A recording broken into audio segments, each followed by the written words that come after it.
Before we start rolling, I'll ask you to subscribe to our channel to keep up to date with all the most interesting things happening in the Star Wars universe. We always collect the most interesting and reliable information about new TV series, movies, and games. We will be grateful to everyone who subscribes. May the Force be with you. A year and a half has passed since the release of the Andor series, which rightfully became one of the best projects in the history of Star Wars. This series not only really surprised fans, but also won a lot of completely new audience, which began to join our beloved universe after watching it. Lucasfilm were also satisfied with the project. Andor showed good sales of paid subscriptions to Disney+, and after its world recognition was nominated for the Golden Globe Award for Best Actor and began rolling on TV, which also gave a good increase in audience. All this is due to the producer Tony Gilroy and his team, who have been working with him since the film Rogue One. Thanks to their bold and unconventional solutions, the Andor series has given us a completely new look at Star Wars. It is perceived as a holistic and serious story, and not only as an adventure for teenagers.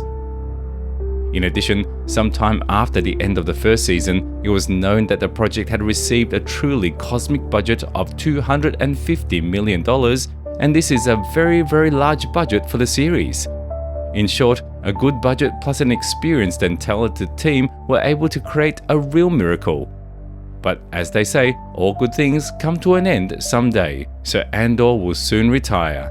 In this video, I will tell you about everything that is happening with the series at the moment, namely what the actors and producers are saying, how Lucasfilm and Disney stand on it, what interesting new items will be shown in the second season, and how many famous characters should appear as cameos.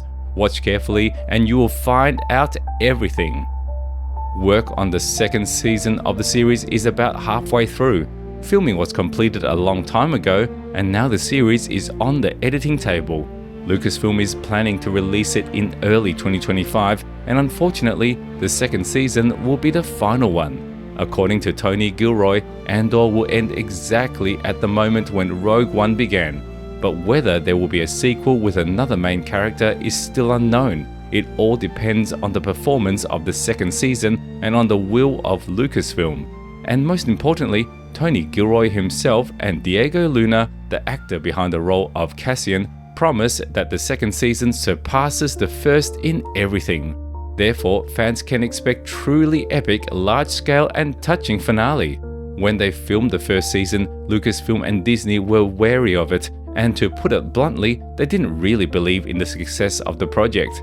However, after such unexpected success on all fronts, the companies are completely confident in Tony Gilroy, allocated him all the necessary resources, and allowed him to shoot the second season the way he wants. This is confirmed by Stellan Skarsgård, who played Luthen Rael, who, like his colleagues, is confident in the absolute success of the second series. According to the actor, his character will get more screen time and move from long planning to decisive action. It is thanks to him that the Rebel Alliance will appear. We will only have to look at it from the outside and get into it, because it is obvious that Luthen Rael will not survive the second season. But insiders are confident in the appearance of many other interesting characters. For example, the famous Saw Gerrera, who appeared only for a couple of minutes in the first season, will also take decisive action and cause the Empire a lot of problems, and at the same time get the very herbs that will make Rogue One look like The Walking Dead. In addition to him, insiders promise the appearance of Orson Kenrick as one of the participants in the meeting of the Imperial Security Bureau, which was shown to us both in the first season and in the game Jedi Survivor. A rather important character in Cassian's story is the reprogrammed Imperial droid K2SO, or simply K, and in the second season we are promised to show exactly how he met Cassian and how he was reconfigured to serve the rebels. There will also be an appearance of Kino Loy, performed by Andy Serkis, who survived the mutiny in the Imperial prison. Also on the set of the series, the Millennium Falcon was seen in full size. Does this mean that Han Solo or Chewbacca can also be featured in the project?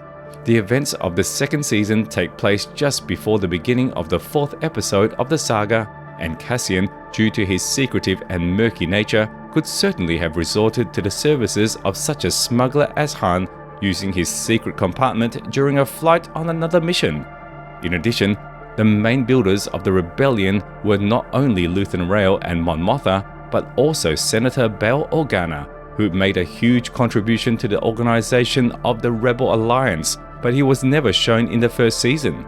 Therefore, the appearance of Bail in the second season looks quite logical and correct. Do not forget about clones like Rex or Echo, who also stood at the very origins of the rebellion, and especially do not forget about Ahsoka, who secretly transmitted various information about the Empire to the Alliance. Their appearance has not only been confirmed by anyone, that's just my take on it. Well, the most interesting characters who can honor the second season of Andor with their presence are Obi-Wan Kenobi and Darth Vader, as well as Emperor Palpatine himself. The reliability of this information is questionable. However, even during the filming of the first season, insiders shared information that Ewan McGregor was seen on the set of the series and he had joint scenes with Diego Luna. And this tells us that Obi-Wan can meet Cassian in a small conversation. Although it is also possible that there will be no Obi-Wan in the series, and thus the appearance of McGregor on the set could be shooting for a magazine when Lucasfilm gathered almost all the actors in one studio for a big photo shoot, in which Ewan and Diego just stood next to each other and talked a lot. Maybe insiders considered this meeting as filming in the series. Anyway, I would really like Obi-Wan Kenobi to take part in the second season, even as a cameo. Maybe Cassian, as a spy, would be sent to Tatooine to meet with Kenobi, who would give him some secret information?